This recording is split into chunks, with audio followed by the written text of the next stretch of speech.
So I get this question more than almost any other question. I've been hesitant to answer because I am not an expert. I am not a business advisor. I'm just going to share what I've learned. You guys make sure you do your own research when you're deciding whether or not you're going to be an LLC or an official business. So it comes down to whether or not your venture on Etsy is a business or a hobby. If you define what you're doing on Etsy as a business, then you should register as an LLC or a legitimate business license. If you define what you're doing on Etsy as a hobby, you don't have to. So here's how you decide if you are a business or a hobby. If you are any of these next three things, then you should consider what you're doing a business and likely register for a business license.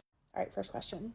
Are you trying to make money? If the answer is yes, you should likely get a business license. It doesn't matter if you're actually turning a profit or not. If you start an Etsy shop for the sake of earning a profit, then your intention is to make money and therefore it's a business, not a hobby. 2, have you actually made money? Is your Etsy venture actually profitable? If you've made a profit in the last year or few years, meaning that you're making more money than you're spending on this venture, then you are a business and should get a business license.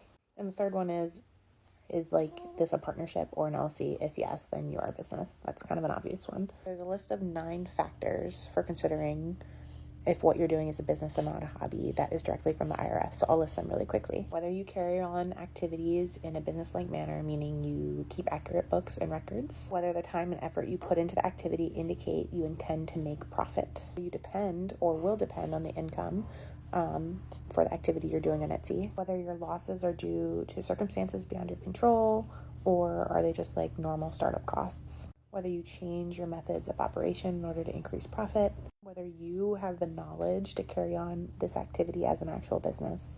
Whether you were successful in creating profit with similar activities in the past. Whether the activities actually make a profit and how much profit that is. And whether or not you expect to make profit in the future based off of the appreciation of assets used in this activity. Lots of lingo.